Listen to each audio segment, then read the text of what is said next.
사복음서 중에 요한복음에는 성령 하나님이 어떤 분이신지 성령님에 대한 그러한 내용들이 다른 공관 복음에 비해서 많은 부분들 기록되어 있습니다. 이것은 사도 요한이 여러 제자들 중에, 그러니까 주님께 직접 택함을 입고 가르침을 받았고 세상 가운데 파송함을 받은 그분들을 사도들이라고 그러잖아요. 그 사도들 가운데 가장 오래 장수하면서 주님이 맡겨주신 사명을 감당했던 분입니다. 대부분의 제자들은, 사도들은 다 순교를 하였는데 이 요한복음을 기록한 사도 요한은, 요한 1, 2, 3서, 요한계시록도 기록했지요. 이 사도 요한은 자연사를 했습니다. 하나님이 주신 생명의 수를 다 채우고, 물론 순교하신 분들도 하나님의 뜻 가운데서 그들의 삶이, 야고보는 최초의 제자들 가운데 순교자인데 최초의 순교자, 육신적으로는 단명했다 할지라도, 짧은 인생을 살았다 할지라도 하나님께서 허락하신 그 시간들을 다 산 겁니다. 그러므로 저와 여러분들이 삶과 죽음에 대한 이해를 하나님의 관점에서 이해하게 될 때에 우리가 불평할 것이 없고 원망할 것이 없고, 우리들의 삶에 내가 원하는 만큼의 어떤 그 수가, 즉 장수하지 못한다 할지라도 우리는 범사의 하나님이 행하시는 모든 일들 앞에 감사할 수 있는 줄로 믿습니다. 가족들일지라도, 여러분 사랑하는 사람일지라도 일찍 하나님이 데려가셔도 그 가운데도 하나님의 뜻하심이 있다, 이런 말씀입니다. 동의하십니까? 그래서 이 사도 요한은 긴 시간, 어느 학자에 의하면 100세가 될 때에 이제 주님의 부름을 받았다, 막 이렇게 얘기하는 경우도 있는데, 굉장히 장수, 그 시대에 장수했던 분입니다. 그 장수하면서 또 순교할 기회가 있었지만 하나님이 허락지 않으시니까 순교가 되지 않고 반모라 하는 섬으로 유배를 당하여 그리고 환상 가운데 주님께서 장차 될 일들을 보게 하시고, 그리고 그것을 기록하게 하시어서 마지막 아직 다 완성이 되지 않은 요한계시록까지 남기게 되었는데, 여러 사도들 중에 가장 오랜 시간 주님과 함께 하셨던 그 성령님, 우리 주 예수 그리스도와 동일하신 그 예수님이 자기 안에 내주하시는 것을 경험하였던 것입니다. 그래서 이 성령에 대한 기록이 많은 것이죠. 우리 주님이 성부 하나님과 동일하신 분이시고, 또 성령 하나님은 이 땅에 오셨던 성자 하나님과 동일하신 분이시구나, 그분이 내 안에 계시구나. 이 얼마나 감격스럽겠습니까? 머리로 아는 지적 동의가 아니라 내 삶 속에서 그것이 체감이 될 때에 주님이 항상 나와 함께 하신다는 것을 깨닫고 주님이 인도하심과 지시하심을 따라서 내 안에 계시는 주님과 동행하며 살아가는 그 삶이, 환경이 아무리 척박하고 어려울지라도 이미 하나님 나라를 살고 있는 것입니다. 믿으십니까?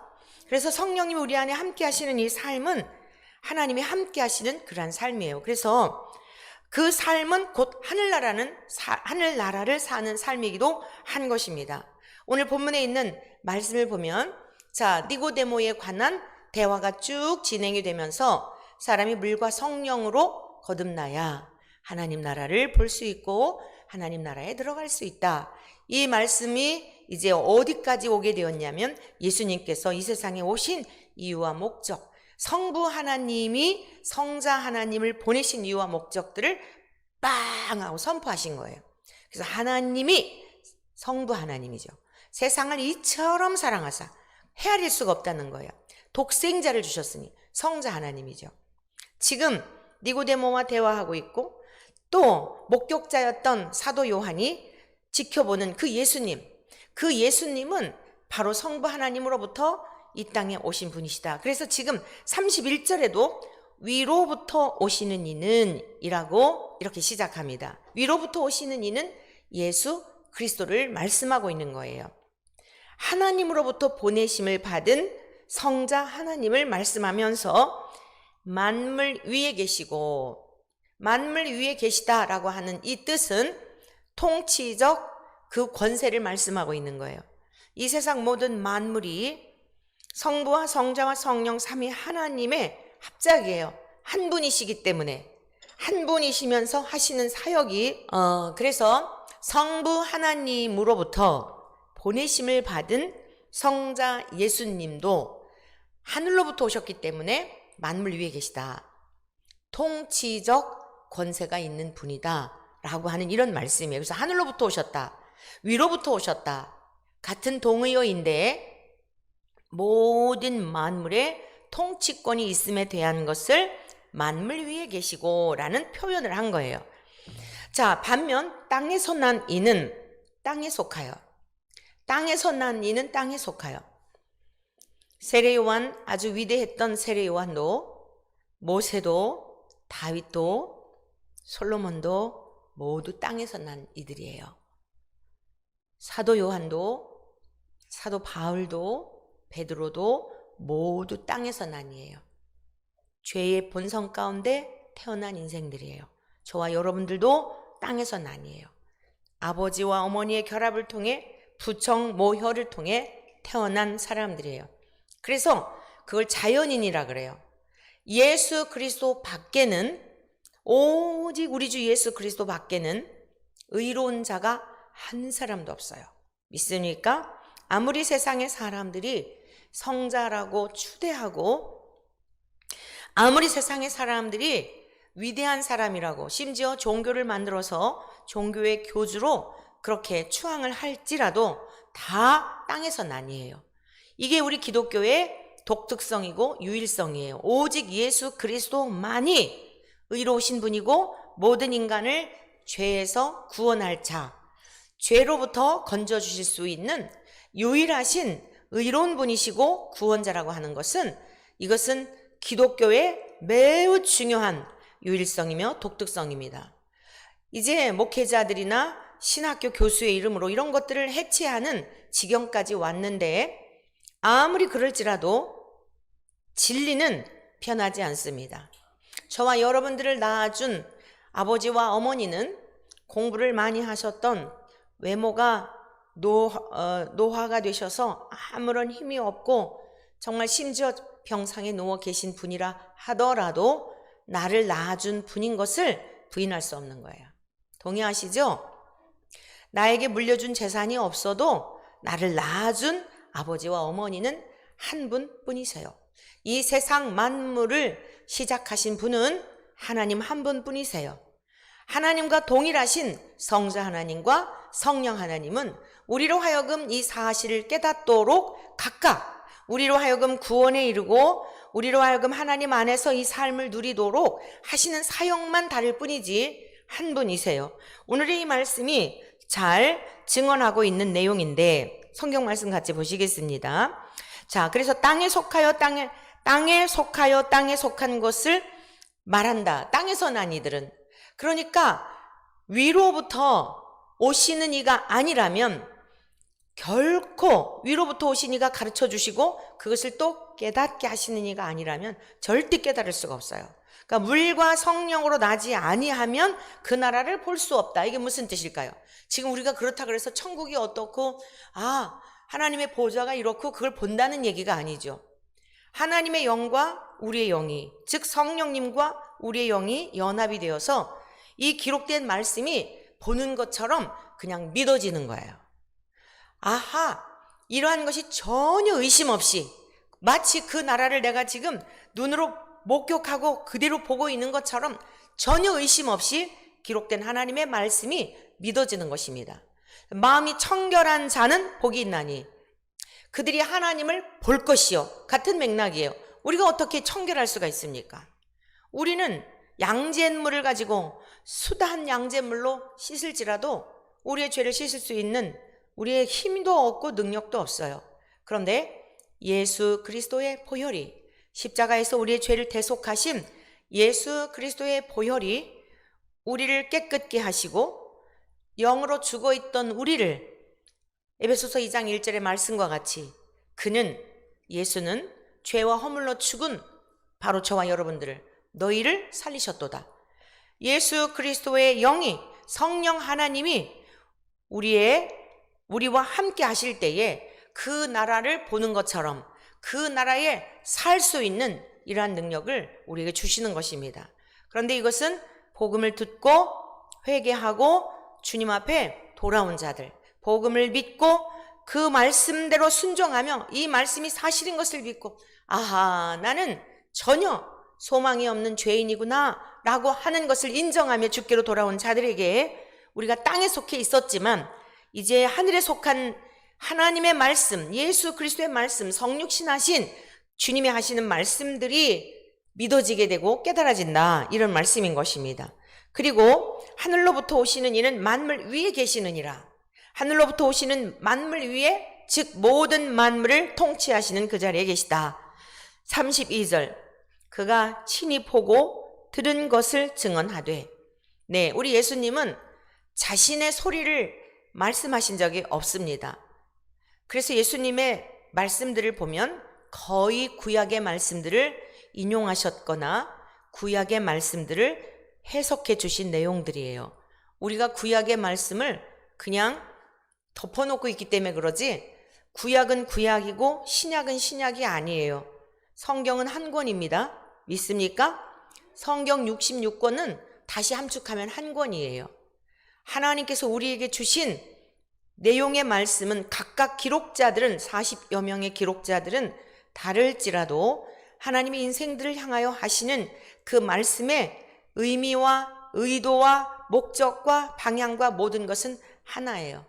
하나님 나라를 주시겠다는 것과 그 하나님의 나라를 성육신 하신 예수 그리스도를 통하여 주시겠다라고 하는, 그래서 성경의 주제는 하나님 나라 또는 예수 그리스도라고 하는 것입니다.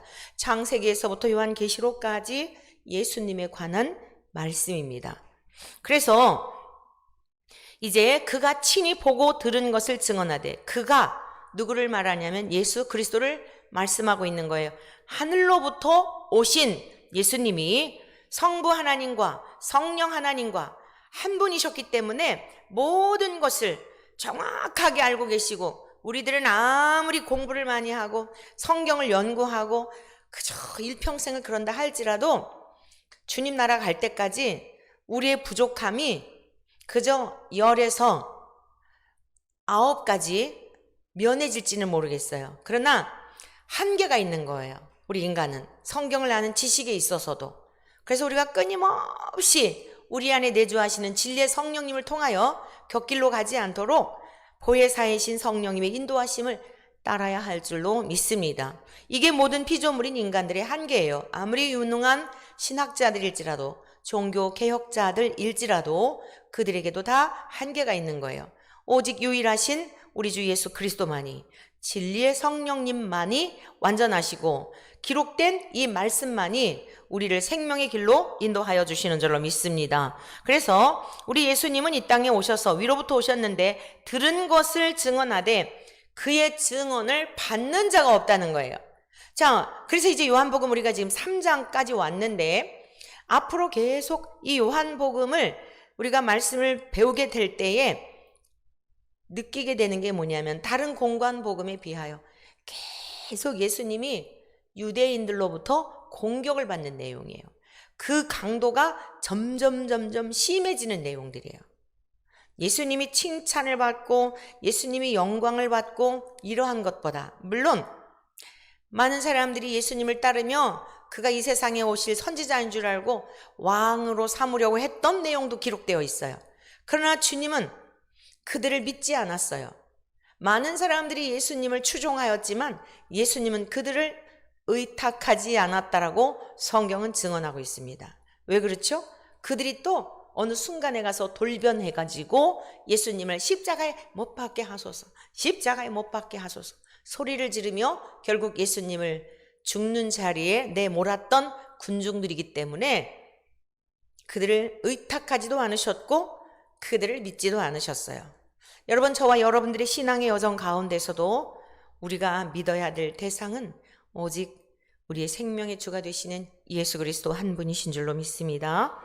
자, 그래서 우리 주 예수님은 하늘로부터 오셔서 창세기에서부터 요한계시록까지 모든 것을 다 삼위일체 하나님이 알고 계신 것을 이 땅에 오셔 성자 하나님의 사역을 하셨는데, 주님께서 말씀하셔도 그것을 깨닫는 자도 없고 받는 자도 없고, 그렇기 때문에 유대인들이 그 구약의 말씀을 잘 아는 그들이 그 말씀대로 응하여져서 오셨는데, 그리고 예수님이 뜬금없이 말씀하신 게 아니고 그 구약의 말씀들을 통해서 내가 이 땅에 왜 왔는지에 대한 것도 옛 선지자를 통하여 예언된 내용의 말씀을 인용해가지고 자신을 드러내셨는데도 전혀 그들의 귀는 막혀 있고 그들의 눈은 가리워져 있어서 예수님을 알아보지 못하였던 것입니다. 그런 중에 33절, 그의 증언을 받는 자는 하나님이 참되시다는 것을 인쳤느니라. 그러한 중에서도 예수님께서 말씀하신 그 증언을 받는 자들이 있었다는 거예요.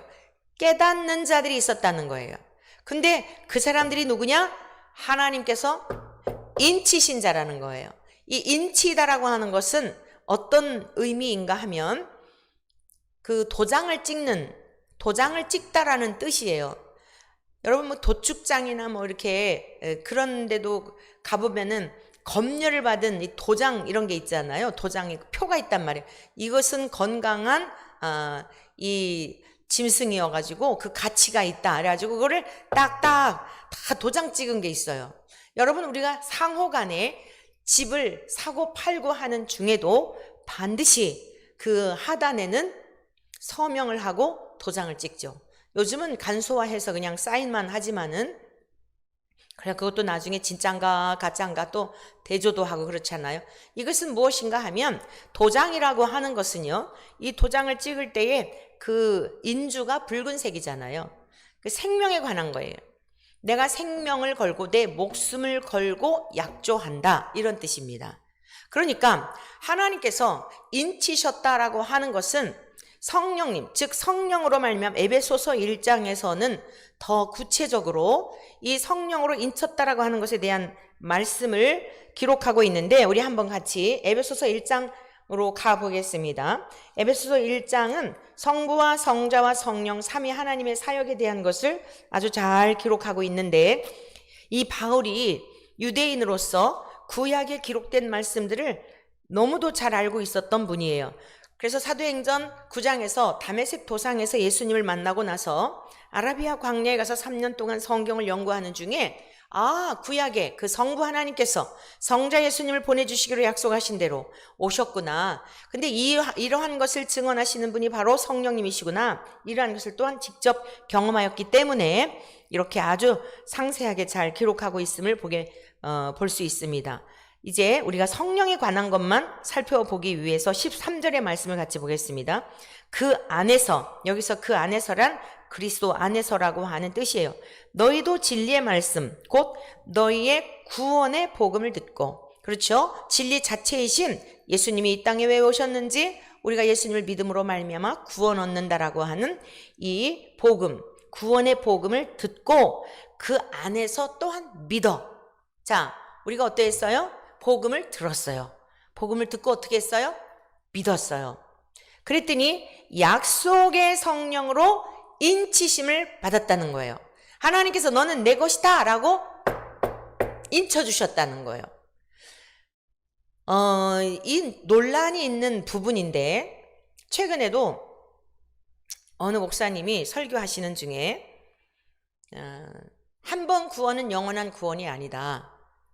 구원을 받았다 할지라도 타락할 수 있다 라고 말씀하시더라고요. 물론 히브리서에 그런 말씀이 있어요. 한번 성령의 비침을 받고 타락한 자는 회개케 할 수 없나니 라는 말씀이 있거든요. 그런데 그것도 좀 더 깊은 뜻이 있어요. 여러분, 구원을 받았는데 중도에 탈락할 수 있다? 아니에요. 처음부터 아니었던 거예요.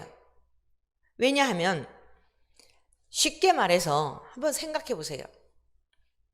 우리의 자녀들이 이렇게, 저와 여러분들도 자녀의 자리에 있었고요. 이제는 부모의 자리에 있잖아요. 그럼 우리가 부모님 어린 시절 뭐 다른 우리 자식들 말고 부모님이 우리를 향해서 우리도 어지간히 말 안 들을 때가 있었잖아요. 그러면 너 집 나가 설령 이렇게 했다 할지라도 그 부모님이 진짜 내쫓는 부모 없어요. 정신이 이상한 사람들은 예외이고 기본적으로 그냥 평범한 정상적인 뇌를 가지고 있는 부모들은 속 새겨가지고 너 집 나가! 너 내 자식 아니야! 이렇게 했다 할지라도 막상 그 아이가 나가잖아요? 그러면은 잘 나갔다 일어나요? 저녁이 되었는데 집에 돌아오지 않아요. 그러면 근심이 되어서 어떡하죠? 형제, 다른 자식을 향해 가 찾아봐라 이러지 않아요? 그리고 그 자식을 못 찾으면, 다른 형제가 못 찾으면 직접 나가지 않습니까? 여러분, 그래도 못 찾으면 어떡하죠? 실종신고하지 않아요? 악한 부모일지라도 아이들이 말을 안 들어서 화가 나가지고 너 내 호적에서 파 나가! 제가 첫 결혼할 때 부모님이 원하지 않는 그 가난한 전도사에게 시집을 간다고 허락하시지 않으면서 너 호적에서 파 나가! 이러셨거든요. 저희 친정어머니가 인사도 안 받으시고. 근데 제 호적을 파 나간 저를 파냈나요? 말뿐인 거예요. 그 중심에는 더 안타까운 거죠. 이 험난한 길, 힘든 길인데 왜 그 길을 가려고 할까? 다른 사람들이 이렇게 힘든 거를 보면서 공감하고 그러긴 하지만 내 자식이 그러한 길을 가는 것을 좋아하지 않는 저변에 뭐가 있죠? 좀 더 편안하게 세상에서 힘들지 않고 살기를 바라는 사랑이 있기 때문에 그런 거예요. 그렇다고 해서 호적에서 파내지 않아요. 내 자식일지라도. 하나님께서 그렇게 엄중하게 이스라엘 백성들이 타락하였을 때 우상을 숭배했기 때문이에요. 하나님이 아닌 다른 우상들을 숭배함으로 하나님을 매우 거역하고 힘들게 했거든요. 그러한 중에서도 뭐라고 말씀하셨는데요? 너를 낳아준 부모가, 어미가 너를 잊을지라도 나는 내 이름을 내 손바닥에 새겼다고 말씀하고 계세요. 하나님이 손바닥에 새긴 자를, 여러분, 그 생명을 포기할까요? 그러니까 이걸 잘 기억하셔야 돼요. 한 번 구원은 영원한 구원이에요. 그런데 조건이 있어요. 지금 3장에서 말씀하신 전제가 뭐였죠? 물과 성령으로 거듭나면이에요. 물과 성령으로 거듭났다라고 하는 것은 에베소서 지금 1장에서 말씀하고 있는 성령론에 대한, 성령님의 사역에 대한 좀 더 깊이 있는 내용, 그 말씀을 좀 더 우리가 이해할 수 있도록 증언하고 있는 내용이에요. 성령으로 인쳤다고 한다면, 너는 내 것이다 라고 주님께서 인쳤다고 한다면 그 손에서 빼앗을 자가 없어요. 그리고 내 힘으로 이기는 게 아니에요. 우리 힘으로 못 이겨요. 여러분도 경험하셨겠지만 우리 안에 일고 있는 죄된 본성은요, 그 쓴 뿌리가 얼마나 이 독초라고 해도 표현이 적절하지 않아요. 우리 안에 일고 있는 이 죄된 생각들, 하나님을 향하여 거스르고 거역하고 반목하고 대적하고자 하는 이 죄의 쓴 뿌리들이 우리 안에 고스란히 있는 거예요. 여러분, 성경에 나오는 그 모든 사람들이 사울의 그 죄성이 우리 안에 있다니까요. 여러분, 다윗이 범죄했던 죄성이 우리 안에 있다니까요. 성경이 한 권이라 그랬잖아요. 이 말씀은 우리를 향해 주신 거예요.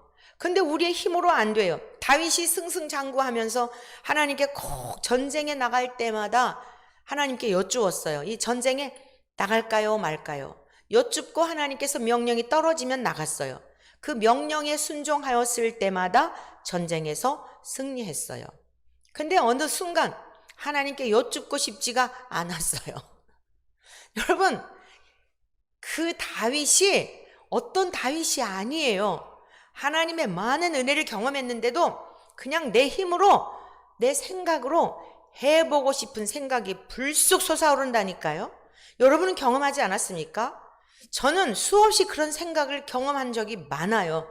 지금도 마찬가지예요. 그래서 정말 자나깨나 하나님의 생각으로 사로잡혀 있지 않으면 그게 성령의 충만이에요. 하나님의 신에 온전히 사로잡혀 있어서 저의 생각과 의지와 모든 것을 굴복시키지 않으면 이게 그냥 불쑥 하나님께 이것도 여쭤보고 해야 돼. 그냥 내가 생각대로 이렇게 하면 좋을 것 같은데 이 생각이 먼저 솟구쳐 오른단 말입니다. 예를 드는 거예요. 예를. 다양한 죄의 그 쓴뿌리가요. 우리의 세포가 그 수십 쪽에 100쪽이라고도 하는데 60조든 100조든 그 어마어마한 그 세포만큼이나 우리의 죄성이 가득 차 있는 거예요. 어디예요? 생각 속에. 여러분 우리 생각 속에 겉으로는 멀쩡한데 그래서 어떤 기회가 있으면 내 마음대로 살아보고 싶고 여쭙고 싶지 않고 내 갈 길을 내가 알아서 가고 싶은 이러한 교만의 본성, 하나님을 향한 불신의 본성, 죄의 본성이 있다는 것입니다. 그런데 어떻게 우리가 스스로 구원을 이룰 수가 있겠으며 의롭다 할 수가 있겠습니까? 모든 사람이 죄를 범하였다는 게 바로 이러한 연약함이 우리들 안에 다 주어졌다는 뜻이에요. 첫사람 아담이 선악과 열매를 먹기 전에는 그 자유의지가 완전했어요. 안 먹을 수 있는 능력도 있었다고요. 그런데 지금 우리의 자유의지는 훼손이 되었어요. 내 노력으로 자유의지가 통제되는 게 아니에요. 그래서 하나님 우리의 연약함을 아시고 우리 안에 성령님을 보내주신 것입니다. 그래서 우리 안에 내주하시는 성령님이 우리를 견인해 가시는 거예요. 때로 넘어질지라도, 때로 정말 하나님 앞에 불법한 일을 또 행했을지라도 가만두지 않으시는 거예요. 누가요? 내주하시는 성령님이. 가만두지 않고 뭘 하게 하실까요? 회개케 하시는 거예요. 성령님의 사역은요, 책망하시는 겁니다. 책망. 죄에 대하여 책망하시리라. 훈계하시고 가르쳐 주시고 때로는 하나님이 정말 무서운 분임에 대한 나에게 일어난 일은 아닌데 다른 사람들에게 일어나는 일을 보면서 큰일 날 뻔하다. 나도 저런 죄성이 있는데. 그리고는 깜짝 놀라서 하나님 앞에 회개하게 하시는 거예요. 세상에 일어나는 여러 가지 일들을 통해 교훈을 삼아 하나님의 의로우심과 같이 의로운 사람이 되도록 스승이신 곁에서 돕는다라는 뜻인데, 보혜사라고 하는 뜻은 위로자, 대언자, 중보자, 곁에서 함께 돕는다라고 하는 이러한 뜻을 가진 보혜사 성령님이 우리 곁에서 죄를 멀리하고 이 악을 멀리하고 이길 수 있도록 도우시는 거예요. 믿으십니까?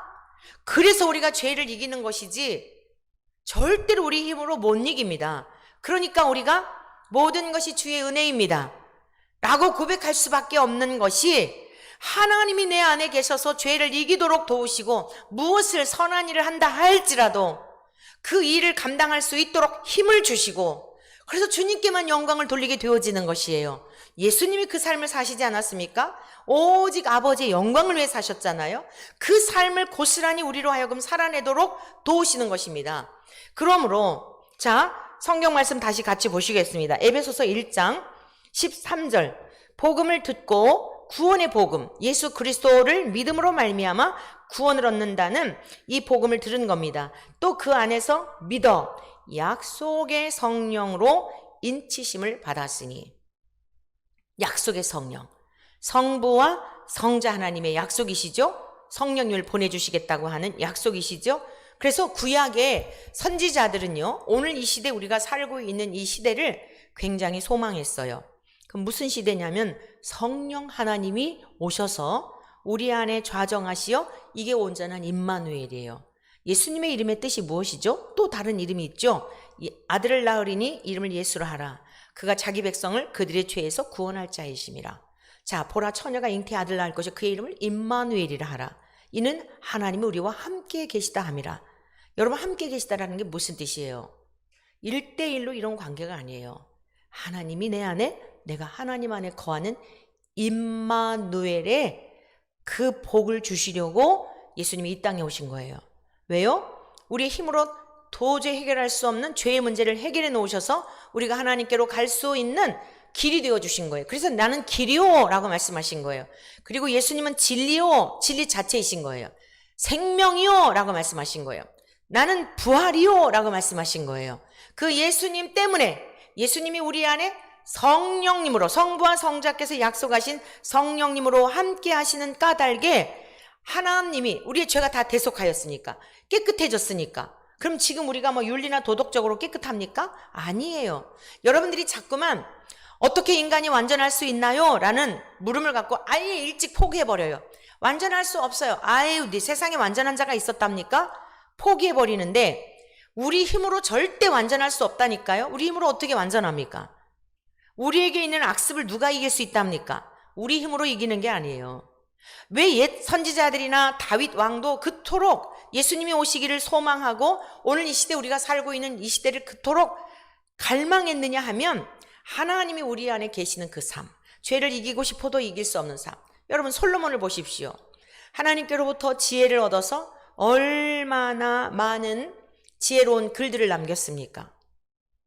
이방 여인하고 결혼하지 말라고 했는데 자기는 이방 여인들하고 결혼을 해가지고 후세가 다 망하게 됐잖아요. 안 되는 거예요. 성령님이 오시기 전이었기 때문에, 예수 그리스도가 죄를 대속하시기 전이었기 때문에 죄가 있는 상태에서는 하나님의 신이 그 안에 계속 머물 수가 없는 것입니다. 간헐적으로 세상을 향하여 그 사람에게 필요할 때마다 말씀을 하시지만 계속 그 안에 머무시지는 않으셨던 겁니다. 왜냐? 죄가 있는 상태여서.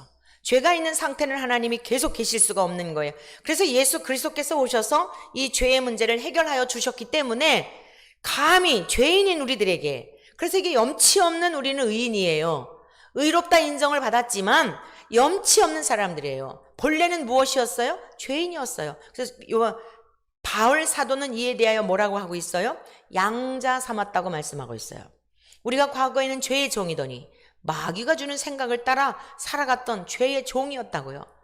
그리고 사망의 권세 아래 놓여 있었다고요. 그런데 성령으로 말미암아 이제 우리가 하나님을 아빠, 아버지라 부르짖느니라. 양자의 영을 받았으므로, 저와 여러분들이 꼭 기억하셔야 돼요. 우리는 친자가 아니에요. 믿습니까? 하나님이 우리의 친아버지가 아니라고요. 친아버지가 아니에요. 하나님의 친아들은 예수 그리스도밖에 없어요. 그게 독생자라는 뜻이에요. 아버지와 똑같은 DNA, 죄가 전혀 없고 의로우신 그분은 오직 예수 그리스도 한 분이시고, 우리는 예수님 때문에, 예수님을 믿으니까 하나님 아버지가 승인해 주신 거예요. 그래, 너도 내 아들을 믿느냐? 내 자녀 삼아 줄게. 양자에게는 어떤 특권이 있죠? 그 모든 상속권에 대한 것도 같이 공유가 되는 거예요. 그래서 우리는 황송한 거예요. 어디 잘난 척하고 잘난 척했다 할지라도 곁에서 도우시는, 죄를 책망하시는 성령님이 얼른 말씀해 주시는 거예요. 너 지금 뭐 하고 있어? 너 지금 어디로 가는 거야? 네 주제가 어떤 주제였는데 바로바로 깨닫게 하시는 겁니다. 그래서 저 천성에까지 인도해 주시는 거예요.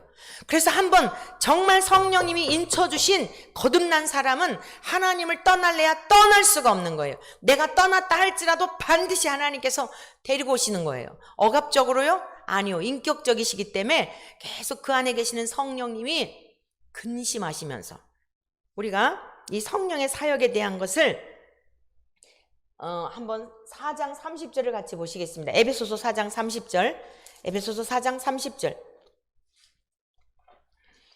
같이 읽습니다. 하나님의 성령을 근심하게 하지 말라.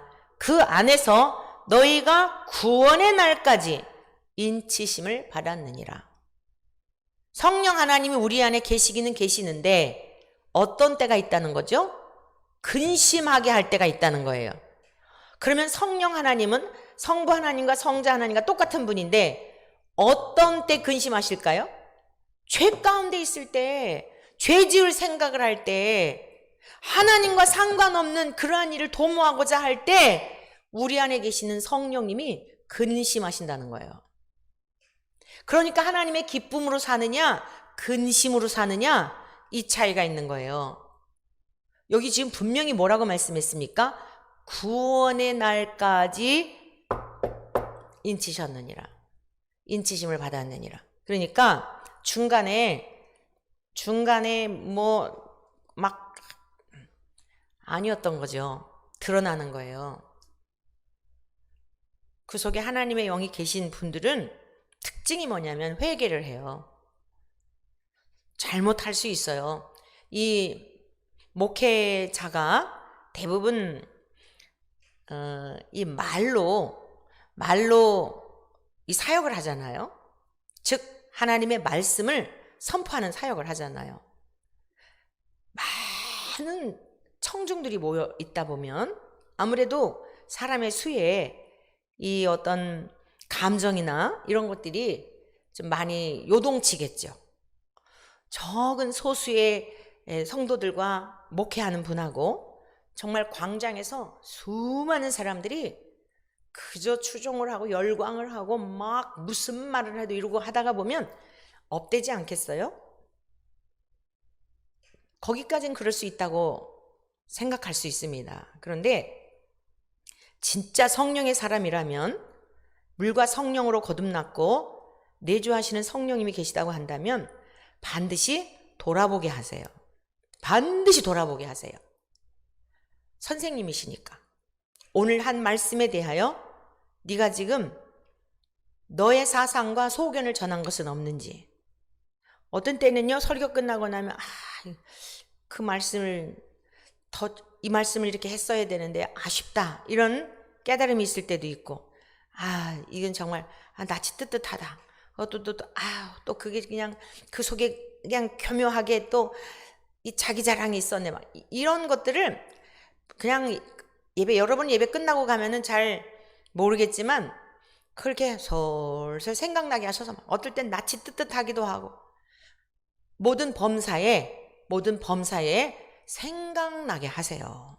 그래서 괴로움을 주세요. 이것을 무엇이라고 하냐면 거룩한 근심이라고 해요. 사도 바울에게도 그러한 근심이 있었던 듯해요. 그래서 거룩한 근심을 할 것을 권면하고 있어요. 이것은 후회할 것이 없는 구원에 이르는 것이라고 그랬어요. 그러니까 많은 청중들이 있을 때에 나도 모르게 업돼가지고 툭 튀어나올 수도 있어요. 하나님 나한테 까불면 죽어라는 말을 나도 모르게 툭 했을 수도 있어요. 하나님께 까불면 죽어.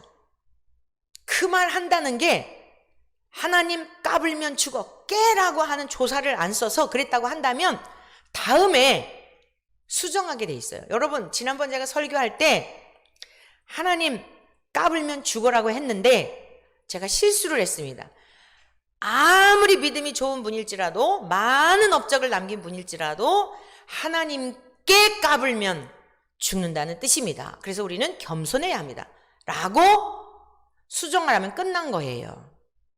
그런데 다른 사람을 세워서, 신학자들을 세워가지고 뭐라고 변명을 하죠? 그만큼 이 전씨는 하나님과 친밀한 교제 속에 있다. 그래서 그런 것이다. 이게 뭐죠? 에덴 동산에서 아담이 선악과 열매를 따먹었을 때에 하나님께서 묻죠. 누가 너 이거 먹으라 그랬어? 어떻게 했어야 하냐면, 하나님 정말 죄송합니다.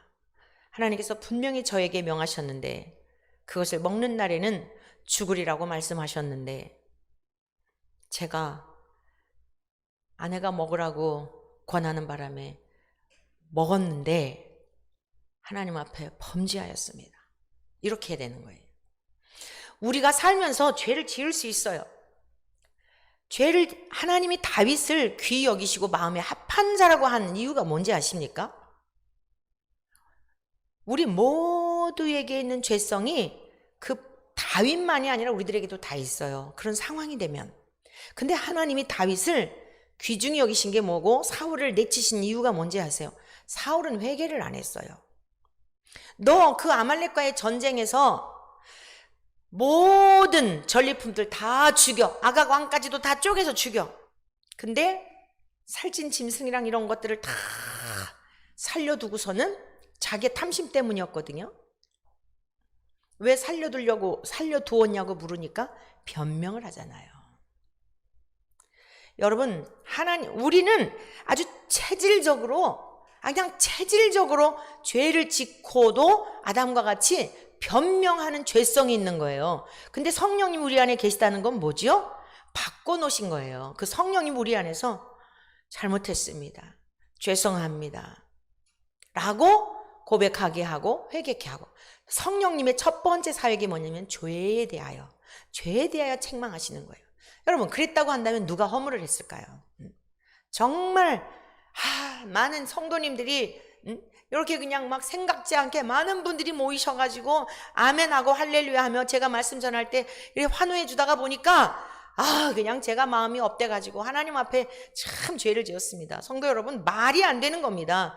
절대 그러면 안 되는 겁니다 라고 했다고 한다면 더 존경받았을 거예요. 참 솔직하다, 정직하신 분이구나.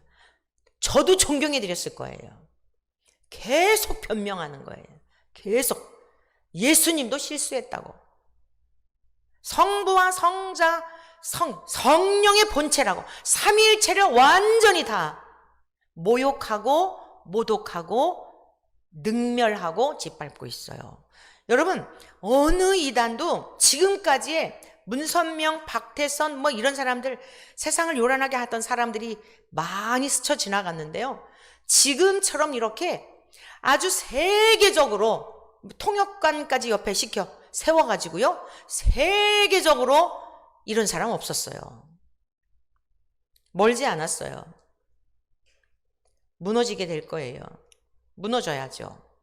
왜냐하면 너무 많은 영혼들이 미혹을 당하고 있기 때문이에요. 성령님은 하나님을 두려워하게 하십니다. 믿습니까? 성자 하나님이 하나님과 똑같은 분이신데 절대로 영광을 가로채지 않으셨다고요. 육신의 이 몸을 입고 이 땅에 오셔서 오직 하나님의 영광만을 드러내도록. 그런데 빌립보서에 뭐라고 말씀하고 있어요? 너희는 이 마음을 품으라.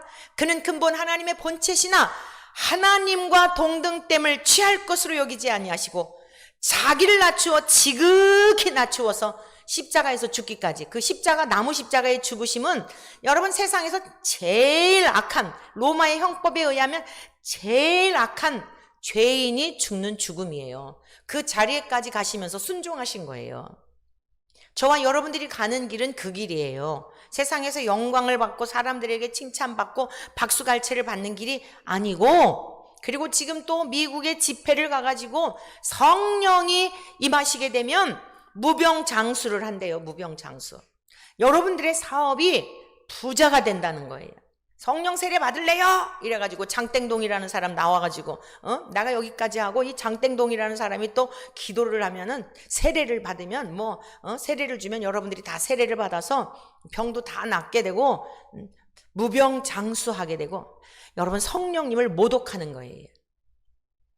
그 성령 충만했던 사도들 무병장수가 아니라 아주 단명하고, 야고보 최초의 순교자예요. 성령 세례, 성령의 충만함을 받고 난 다음에 사역 얼마 하지도 못했어요. 스데반 집사님, 여러분, 한편에 설교하고 돌아가셨어요. 그럼 이거 뭐죠? 누가 가짜인 거죠? 누가 진짜이고? 성령 하나님은 예수님과 똑같은 분이세요. 그래서 우리 안에서 하나님이 어떤 분이신지, 예수님이 어떤 분이신지, 나의 본체, 나의 본성이 어떠한 건지, 도대체 왜 이렇게 세상이 이 지경이 되었는지 기록된 하나님의 말씀으로 깨닫게 하시는 분인 줄로 믿습니다. 우리의 죄를 보게 하시고, 그래서 성령을 근심하게 하지 말라 그랬어요. 구원을 받은, 인침을 받은 자녀들인데 성령을 근심하게 할 때가 있다는 거예요. 정녕 저분들이 진짜 하나님 앞에 성령의 인침을 받아서 구원받은 분들이라면 다 무너지고 다 망한 다음에라도 하나님께로 돌아와 회개하여 그들의 영혼은 구원에 이르게 될 거예요. 지금 성령을 근심하게 하고 있는 시간이라면, 정령 성령님께서 인치셨는데 우쭐해져 가지고 마음이 높아져서 그러고 있다면, 하나님께서 다 무너뜨린 다음에라도 다시 인생의 고난을 허락하셔서라도 영혼은 구원해 주실 거예요. 그런데 성령님이 인치신 분이 아니고 악의 도구로 쓰이는 그러한 것이었다고 한들 우리는 모르는 일이에요. 우리가 알 수 있는 것은 하나님의 영역이기 때문에 알 수 없으나 다만 우리는 어떻게 해야 돼요? 성령을 근심하게 하는 자리에 있을 때에 빨리 돌이켜서 구원의 날까지 인치셨다 그랬잖아요. 구원의 날까지. 그리고 초심으로 돌아가 다시 기초를 다시 쌓게 되면, 회개하고 돌아오면 하나님께서는 구원하여 주실 줄로 믿습니다. 자, 그래서 이 성령님이 우리 안에 하늘로부터 오신 우리 예수님께서 이제 성령님을 통하여 우리를 인쳐주시고 하나님 나라에 관한 것들을 증명하여 주시는데, 이 성령으로 인쳤다는 것은 무슨 뜻인가 하면은 바로 소유의 의미가 있는 거예요. 하나님의 소유가 되었기 때문에 구원의 날까지 빼앗을 자가 없다는 뜻입니다. 뿐만 아니라 안전의 의미가 있는 거예요. 안전. 저와 여러분들은 하나님의 소유가 되었기에 세상에 아무리 풍랑이 일고 아무리 어려운 일들이 있고 미래가 어떻고 해도 전혀 두려워할 이유가 없습니다. 믿습니까? 왜냐? 우리는 하나님의 소유예요.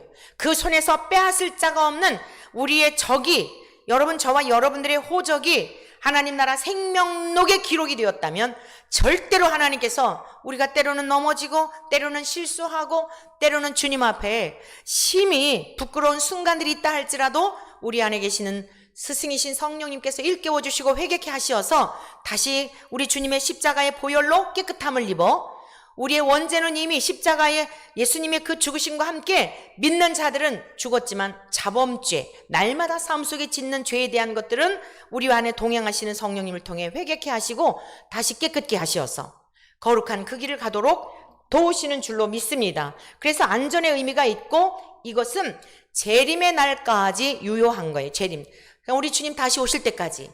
그 재림의 날은 무엇이죠? 불신자들에게는 심판의 때예요.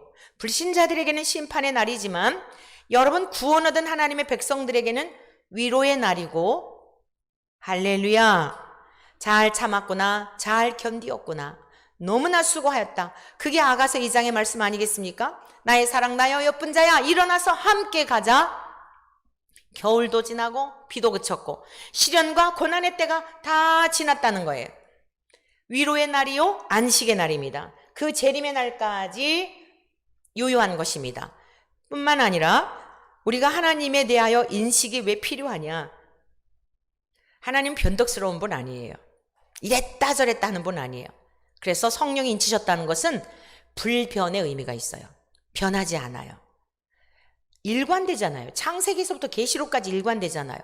예수님의 생명을 주어서 그 복음을 듣고 믿어 구원에 이른 하나님의 백성들을 인치셨다면 우리가 연약할지라도 우리가 허물이 있을지라도 하나님께서는 회개케 하시고 다시 우리를 일으켜 세우셔서 저 영원한 주님의 나라에까지 이르도록 변함없이 인도하시는 분인 줄로 믿습니다. 이것을 자 요한복음 다시 3장으로 가보겠습니다. 하나님이 34절 하나님이 보내신 이는 하나님의 말씀을 하나니 예수님은 하나님의 말씀을 하신 거예요. 이는 하나님이 성령을 한량없이 주심이니라. 사도행전 10장 38절에 보니까 하나님이 나사렛 예수에게 성령과 능력을 물붓듯이 하시매 그가 두루 다니시며 착한 일을 행하셨다고 말씀하고 있어요. 예수님의 사역, 성부와 성자와 성령 삼위 하나님의 계속적인 사역이에요. 창세기에서부터 계시록까지 각각 동떨어진 게 아니에요. 구약에는 성부 하나님만 하시고 신약에는 예수님만 하시고 이 시대는 성령님만 하시고 아니에요. 계속 삼위일체의 운행하심 속에 이제는 믿는 자들을 통하여 역사하고 계세요. 그래서 하나님이 성령을 한량없이 주심으로 말미암아 넘치도록, 이게 뭐죠? 이건 충만이죠. 그래서 우리 예수님이 성부와 성자, 성령 삼위일체적 이런 사역을 하셨는데 아버지께서 아들을 사랑하사 만물을 다 그의 손에 주셨으니, 그러니까 만물 가운데 우리들도 있잖아요. 보이는 것과 보이지 않는 세계를 창조하신 그 하나님의 창조적 능력 안에 우리는 지금 하나님의 형상을 따라 지음받은 우리들이 살고 있잖아요. 하나님께서 성자에게 맡기셨다는 거예요. 예수님이 이 땅에 오신 이유가 뭐예요? 그 맡기신 하나님의 백성들을 찾아오신 거죠. 자, 36절 다 같이 읽습니다. 아들을 믿는 자에게는 영생이 있고 아들에게 순종하지 아니한 자는 영생을 보지 못하고 도리어 하나님의 진노가 그 위에 머물러 있느니라. 아멘. 3장의 결론이에요. 물과 성령으로 거듭난 그 사람들은 어떻다고요? 결과적으로 성령님이 함께 계셔서 이제 이들은 영생을 얻었다는 거예요. 하나님의 진노와 상관없다는 거예요. 성령을 한량없이 부어주시기 때문에 우리 주님이 하셨던 그 사역에 대한 것을 이제 우리에게 위임을 하셔서, 어제 말씀이었죠? 예수님을 믿는 자는 내가 행한 일뿐 아니라 그보다 큰 일도 행한다 이러셨잖아요. 그 큰 일을 우리는 자꾸만 무슨 업적을 쌓는 걸 말하는데 우리가 절대 못 죽어요. 죄에 대해서 못 죽어요. 의에 대해서 절대 못 죽어요. 살인 날망정. 그런데 우리 안에 예수님이 함께 성령님으로 함께 하시니까 죄에 대하여, 의에 대하여, 심판에 대한 것들을 깨닫게 하시고 죄가 얼마나 악취가 나는 것인지를 미워하는 마음을 성령님이 밝히 보게 하시니까 죄와 상관없는 거룩한 삶을 살아내는 거예요. 이거 피조물로서 있을 수 없는 일이죠. 이게 큰일이에요.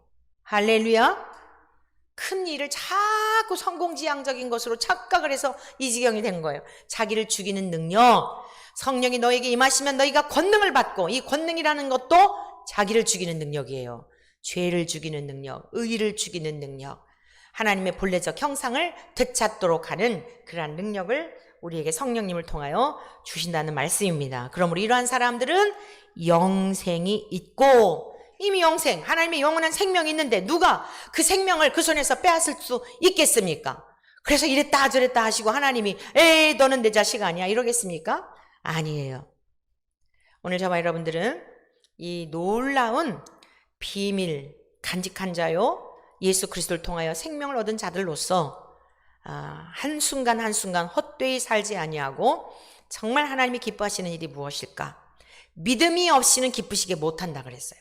늘 하나님이 계심에 대한 믿음 속에 날마다 거룩하고 의롭고 진실하며 성령의 열매들을 맺으며 살아가는 우리 모두 되시기를 주의 이름으로 간절히 축원합니다.